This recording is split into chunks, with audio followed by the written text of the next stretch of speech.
stop right here. So this is an air shower. So is this like what it's like in the actual fab too? That's right. So when our people put their bunny suits on, which you can see right here, so when our employees, before they can enter our clean room space, they put on this, what we affectionately call a bunny suit, a clean room suit. After they get the suit on, they actually go through an air shower like this, which takes off all the particulate which could be on the outside of the suit, and vacuums it out. We don't want to have any particulate in our clean room. It's very important to quality and to yield. Okay, Yeah. cool. Yeah. So where does it all start? Yeah, How does it all begin? Yeah, it kind of all starts here. One of the important things, a lot of people talk about what are semiconductors, and it's important to know.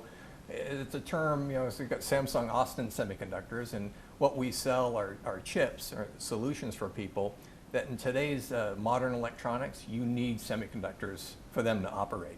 And we've had Senator Cornyn on here on site a number of times, and he's talking to me, John, sometimes it's hard to understand, about semiconductors, and he says, I've just come to the realization that if it's got an on-off switch, it's probably got a semiconductor somewhere in there. Is that the case? That's like the case. pretty much anything like that? That's the case. So all modern electronics today require semiconductors to operate. And so you can think about that, whether I want to use my mobile phone or the television or my car, everything today requires a semiconductor to operate. And so, there's been so much discussion over the past, year or 2 years now about supply and demand, and there's several segments of the market that just need more semiconductors. And a lot of times we hear mostly about the automotive piece, right? You can hear Ford shut down for a week, or cars getting shipped without all the components they need, because now their automated telescoping steering doesn't work and it's sent manually. And so, there's definitely a spot in the industry where we've got to get more supply up. The demand is very hot. But wow. when we first talk about semiconductors, though, usually people, you hear semiconductors, we're talking about a chip. But when you break it down, what a semiconductor is, it's a material that has conductivity properties that are in between a conductor and in between an insulator. That's important for what I'll show you in a few moments about the foundation of how we build our devices. So when we kind of move on down through this, it started off with vacuum tubes, and then being able to make transistors, and making these things for, you can see, well over 100 years from vacuum tubes and transistors back in the 1950s, and then getting into the point where we're making integrated circuits. Taking these integrated circuits now and then putting them on what we would call a chip, we get this final thing that we can sell to the marketplace. So the business that we're in here at Samsung is actually called a foundry. So Samsung Austin Semiconductor is a foundry, and we broke our business out to be a pure play foundry in 2017. What does that mean, a pure play foundry? Well, that means that we, Samsung, have the technology and the manufacturing to be able to make a design house's product for them. So we don't have our own designs, but what we have is all the manufacturing and the technology and the know-how to be able to give them the product that they need. So here, at Samsung, we really value three things in our business. One is service of technology, so it's unrivaled process technology. Here at Samsung Austin, we offer processes from the 65 nanometer node all the way to the 14 nanometer node. And just to, sometimes it's hard for people to say nanometer. I'm used to feet and inches or centimeters, right? When you talk about nanometers, just to give you some perspective, there's 1 billion nanometers in a meter. Wow, okay. Yes, and just to even break it down a little bit more, the human hair is about 100,000 nanometers. So if I'm building products on a technology that's 14 nanometers, you can see it's very, very... That's beyond microscopic. Beyond microscopic. So you can't, you've got people who are building houses and building skyscrapers that you can actually see. Picture kind of doing that type of thing on a silicon substrate that you can't even actually see what you're doing without a microscope or a tunneling electron microscope or a SEM. It's very difficult. What's SEM? Sorry. Scanning electron microscope. Okay. Yeah. So you need some high-powered optics to be able to see what we're actually building. So it's a lot of very high technology. So you mentioned earlier some of the products that chips in general go into. Yes. Does Samsung only provide chips for Samsung products, or is it kind of all over the place? And that's by definition of a foundry. You know, again, we have the technology, all those different technology nodes from 65 to 14, and we work with our customers to place their product that they want to make onto the right technology. And so, yes, what we bring to the table is all the manufacturing know-how and the technology to make what they want. Okay. Yes. Now, there are different types of semiconductor manufacturing, of course, us being pure play. The other one is independent device manufacturing. Now, that type of a company actually has their own design house, and they actually make products for themselves, and they also may offer some foundry services. Now, in the past, Samsung, we used to have that type of a model before 2017. But we found that it'd be best for us in our business to be able to break out into a pure play foundry. So when Samsung has their own, we have our own design house, Samsung company, but Samsung's actually my customer. So as a foundry model, what we do is we provide that technology and that manufacturing know-how. But if Samsung wants one of their parts built, they're a customer just like any other customer that I have. At Samsung Austin, we have a global customer base, and so they really are worldwide. Now, to note, it's interesting our position here, being centrally located in the United States here in Austin, Texas. So 6 out of the top 10 design houses who are chip designers in the world, 6 out of the top 10 are in the United States. So for us to be able to provide, this really important part, this service of service, for our business, it's really important. We're here to help our customers. They can be at our site from California in 3 hours, or from even the East Coast in 3 hours. So we're very well located for our business and to help with this foundry manufacturing. Wow. So what do we have? Like, what's the manufacturing process when it comes to actual chips? Because it's not like I imagine you're not making individual little microscopic chips, right? Or we are. Yes, okay. We are. And I'll start here, just kind of at the beginning. So you see these are actually silicon wafers. And actually I'll date myself, but when I got out of college, I actually started building semiconductors on a 4-inch wafer. And then it went 6, 8, and 12. On our site, when we started here in 1996, we actually started on this 8-inch wafer with it was very manual. We had lots of people moving product around manually in our factory. But we started the building you're in right now up on 12-inch with an automated material handling system. So everything is done with computer now, and a handling system which moves all the product in the factory and brings it from tool to tool. Our first factory that we built here in 1996, we upgraded and installed that material handling system. So now, on this site, we have 22 kilometers of rail in the ceiling that moves our product around from tool to tool, over 500,000 square feet of manufacturing space. Wow. So what's the difference between the 4-inch, 6-inch, 8-inch, and 12-inch? I mean, yeah, that's great. Every time you move up in size, you have to have all new equipment. So now you've got to have on your supply chain, if you think about it, the people who are making the equipment have to come up with new equipment to be able to make that process on that wafer. The whole industry right now for advanced semiconductors, ourselves and others, have pretty much at 12-inch. There are some at 8-inch, but if you're at 8-inch, most of those factories are all manual factories, and all the automated factories are at 12 inches. So the key point here is it's just real estate. I can put more chips on that wafer and sell more per pass of a wafer through a process. So for me, it's great, and for my customers, it's great because I can give them more supply at a lower cost. Okay. So to even get these wafers, you got to start with this with a silicon ingot. So silicon is a great crystalline structure.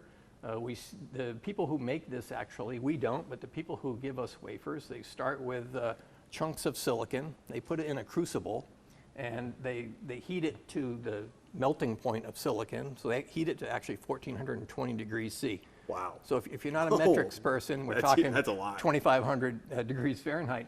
And they melt the silicon, and then it's spun, and they end up getting this formation, this crystalline silicon ingot. They then take a diamond saw, and they saw these wafers out. And then they polish them. You get this mirror finish that you see here, and then it's supplied to us. So again, when you talk about semiconductors, silicon, just in its property of itself, is a semiconductor. And there are different types, we call this a substrate, so there's different types of substrates that we can use to manufacture the end product on, the chips. But largely, most everybody uses silicon generally for their applications. Okay. It's the most cost-effective, and that's what we start. And that's what we start our processing with. Just out of curiosity, I noticed germanium is also on that. That's another one. One of the other Yes. elements. Yes. Is that like the same thing? Like, not that it's the same element, but is Yeah. it kind of the same? Like it could come in an ingot like this, and Germanium's also used for semiconductor manufacturing, but it's got for more specialized application. Most everybody's using silicon for the general application. okay. Now, when this is being made, it's not just pure silicon. What they end up doing is actually putting some dopants into the silicon as they're forming this, in order to get it to the right resistivity. And so there's a certain specification that we need our starting substrate to be at as we start building the chips onto this, in it and on it. So when you say dopants, are you meaning like plastic, rubber, like other insulators, or? Usually boron and phosphorus, two of the arsenic, the three of some that are put into there. And that's really just to drive whether it's an N-type or a P-type wafer. And again, depending upon what you're building, you may want to have a different resistivity range as your starting material to build that. Okay. Yep. Okay. Yeah, so we start, get this ingot, we get our polished wafer, and then from there, the wafer goes into our factory and has to go through several hundred steps. Now, the number of steps that the wafer has to go through is really dependent upon what you're building. So if you're doing memory, it would be a faster cycle time through the factory, less number of steps. But if you're doing what we're doing, which is fully customizable semiconductor manufacturing, it's hundreds of steps and up to 12 weeks of cycle time. Wow. So the wafers go through, there's 8 groups in here: metal sputtering, chemical mechanical polishing, ion implantation, diffusion, clean, etching, photolithography, and CVD, or chemical vapor deposition. So these make up all of the different types of process steps that those wafers have to go through in order to finish. So again, starting on day 1, 12 weeks later, we get a finished wafer out after they go through these steps a number of times. So most of the factories, the most expensive tools in any of these factories are these photolithography tools. And this is, we're talking over $100 million for one tool. So when you build a factory, about 2/3 of the costs are actually the equipment for the process. About 1/3 of the cost is the building itself. So most of the expense is actually spent on this equipment. Now, when we talk about advanced semiconductors, advanced semiconductors now are using a new photolithography technique and require tools called EUV, or extreme ultraviolet. And those tools, the price of those are pretty much doubled what currently, say, we're even in this factory. So the technology, if we look at what's been going on in semiconductors lately, when we talk about advanced technology, a lot of it is around the tools change and the materials change, typically whenever we start getting newer advanced technologies. So when people are trying to do 7 nanometers or less right today, they require that new EUV tool. And so it's very expensive. So if you look at the capabilities in the landscape for advanced semiconductors, right now there's only 3 companies that have the technology and the capital investment to be able to do EUV and advanced technology right now. And that's Samsung, of course, Intel, and TSMC. Okay. So right now there's just really 3 main players in this new advanced semiconductor technology space. And when you talk about foundries, there's really only two foundries that can play in that space, and that's TSMC and Samsung. Intel is more of an IDM. Meaning? They make a product for themselves. Okay. And they also, but they've announced, of course, they're looking into trying to get into the foundry space as well in the future. But right now, it's just for foundry. It's TSMC and Samsung in the advanced space.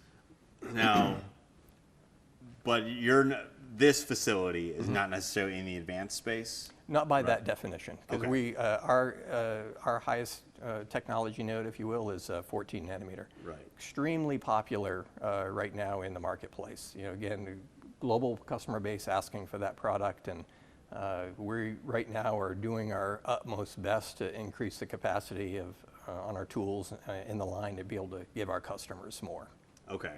Yeah. So when somebody says, hey, I need 14 nanometer chips, what sort of products do those typically go in? Like, is it like my phone and computer and car, or is it something even more technologically advanced than that? Yeah, it's all those things. And what you'd normally see is, application processors are something that we would build on 14 nanometer. And usually the advanced, as nodes become more advanced, people who are building the handsets and the phones, of course, want the latest and greatest chip to go in there. The advantage of the advanced technologies as they come along is usually you get better speed and less power, so you get less battery consumption, those type of things that come with that. So people on their flagship handsets are always trying to put the latest and greatest chip in there. But yes, 14 nanometer for us, you'll see it in automotive, you'll see it in consumer, there's high performance computing, there's all applications that you can imagine. And of course, if you look at the market space, do some foundry research on, how much of the current foundry market, which is well over $100 billion a year, the percentage that we can do here is almost 40%. So of that huge market, the nodes that we make here make up 40% of the market currently. So that's really, we're very happy with that. That puts us in a great competitive position. Wow. And so the photolithography with the EUV is really is one of the biggest new advancements in semiconductor manufacturing. If we did not have this development of this EUV tool, which is made in Veldhoven, and it's actually have a lot of development support from Samsung in this, but if we did not have this advanced semiconductors, not possible. Now, one other neat thing that's been developed with semiconductors over the years is this chemical mechanical polishing, which you guys with the cameras are probably like to hear about this. So if you've got a camera, I have a camera and I want to get a great picture of you. I can focus that camera on you, right? But the board behind you would end up being fuzzy, right? I can get a good picture of you, but I can't on the board. So you think over hundreds of steps building a semiconductor, you start building some topography. Well, that topography is bad for a camera. So I want to be able to print my circuit on, in this case, I'd be forced to print it on multiple levels. Well, I can focus great on this level or this level, but I can't do both. So in the early 90s, what we developed was this technique called chemical mechanical polishing, where we're basically planarizing at the chip level, and of course globally across the wafer, but at the chip level, I can polish those films back and make the surface more planar. And that gives my photo tools better depth of focus margin. So this was developed actually in the early 90s for oxide, and then we've since moved on to also do metal polish. So the industry is always finding ways. There's always finding ways to be able to get to that, to overcome the technical obstacles which keep us from innovation.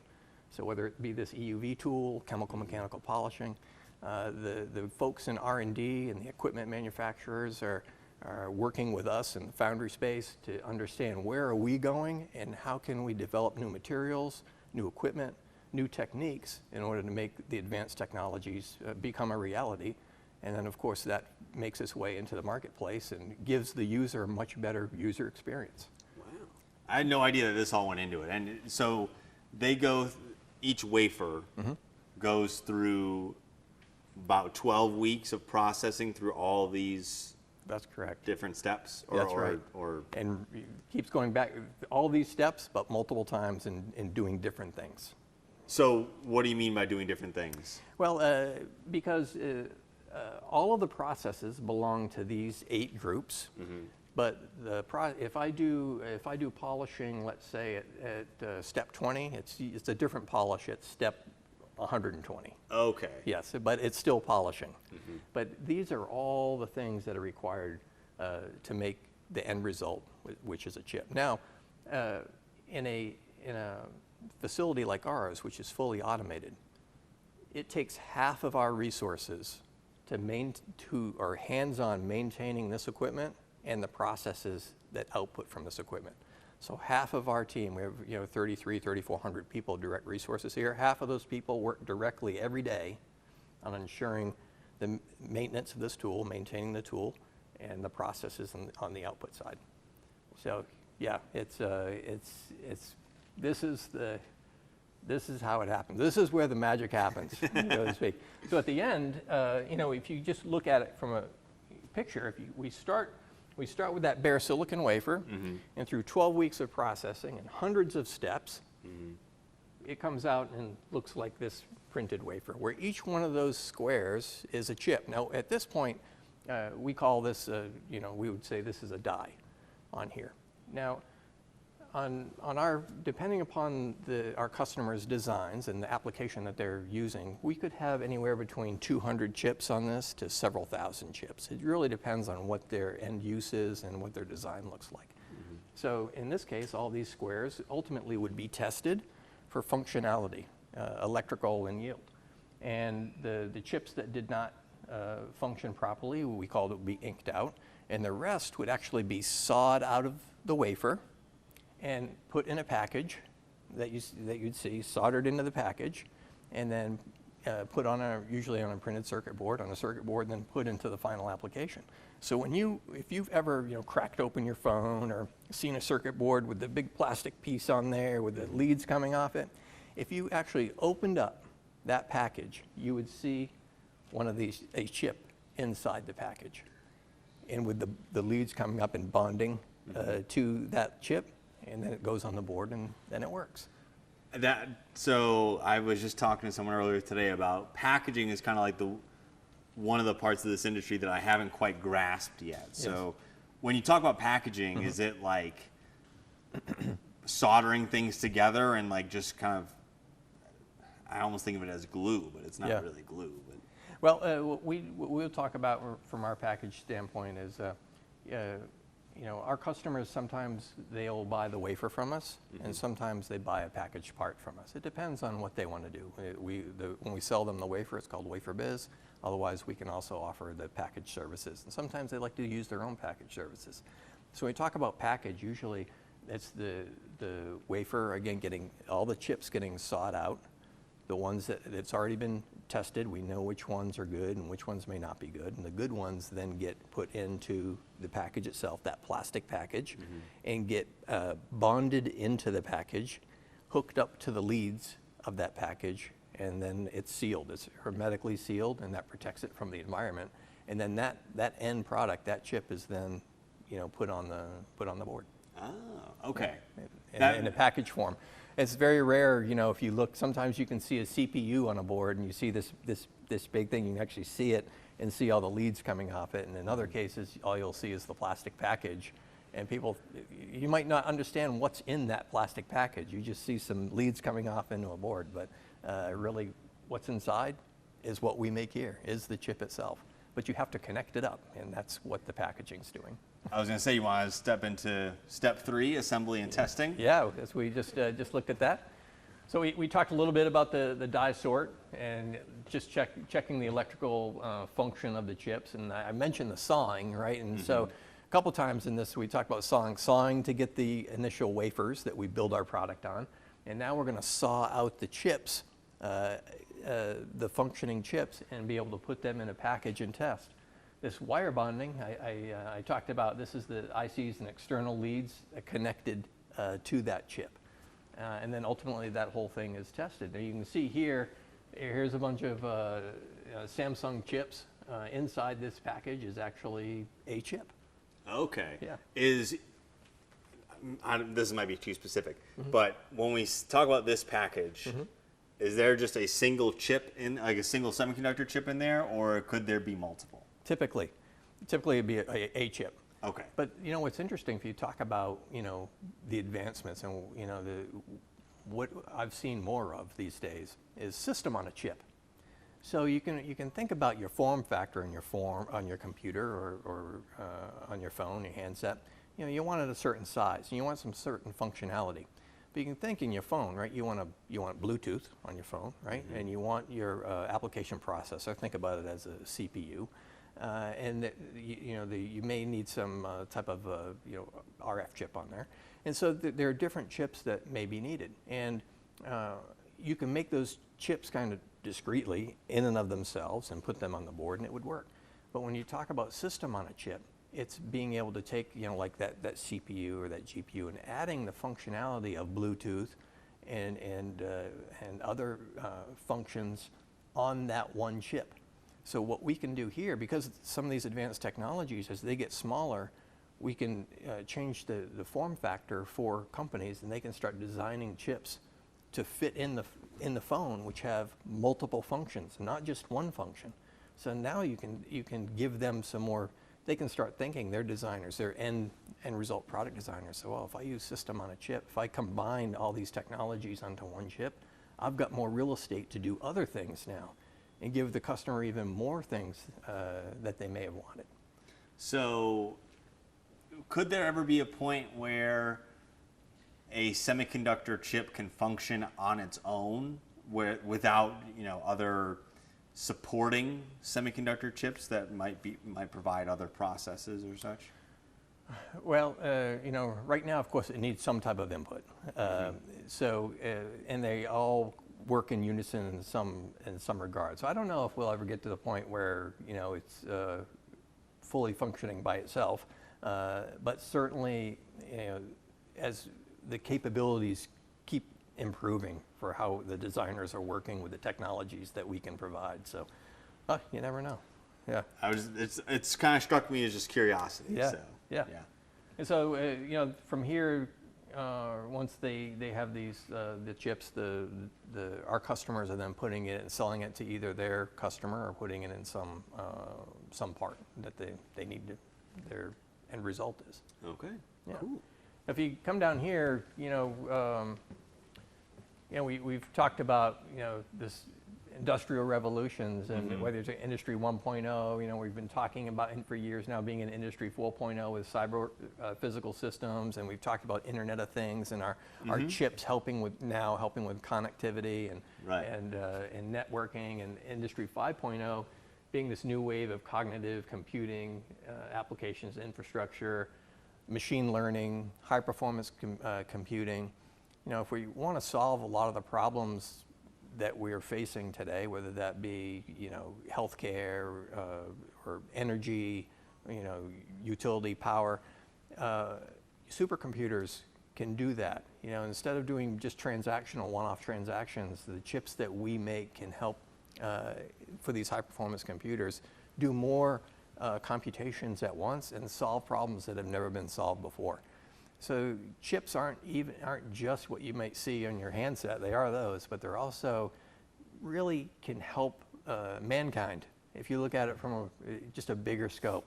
I know I certainly love texting with my daughter every day, and that helps me. But there's also, you should know that the chips are helping us solve even bigger problems than what time my daughter's coming home tonight. So, yeah. Cool. And if you look, down here, just some of the other things that we use chips. So we have, of course, medical devices, consumer, which you talked about, handsets, your tablet, high-performing computers that I just mentioned before, being able to do all those transactions very quickly and solve problems that are not able to do with standard computing. Internet of Things that I mentioned, and also the automobile solution. So, the other thing that's been changing lately is just the introduction of electric vehicles. And, a lot of the car suppliers, the companies are saying, hey, within the next 10 or 15 years, our percentage of EVs, if it's not 100%, it's going to be very, very high. Mm-hmm. So if you take the number of chips in an ICE car, or combustion engine car, if you will, we're talking about a few hundred. But when you move on to the EV, we're talking about a few thousand.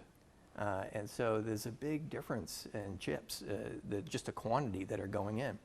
Now, as we increase, as the automotive folks increase the capabilities in whether it's an EV or whether it's a combustion engine car, as they increase the capabilities there, it just requires more chips. And whether you're talking the airbag system, the brake assist system, lane change assist, infotainment, your powertrain, those all require chips. Mm-hmm. So kind of your basic car, few hundred, but the new EVs now 3,000.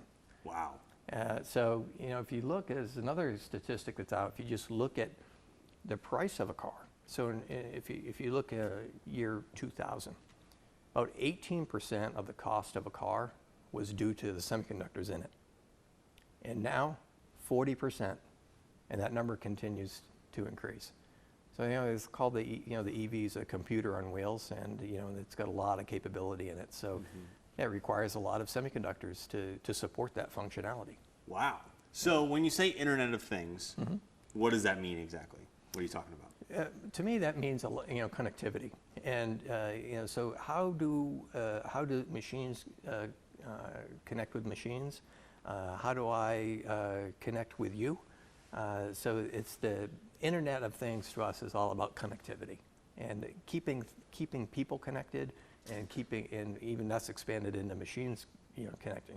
Even now, when my washing machine ends its cycle at home, sends me a text. So you've got full connectivity to everything. Now you might not think you want that, but if you're like me and you leave your loads in overnight constantly and have to rewash them, it's great. My wash is done. I can go take care of it. So, even a lot of things that you might not realize are helpful. To us, we look at Internet of Things. It's all about connectivity and how to make people's lives easier or better.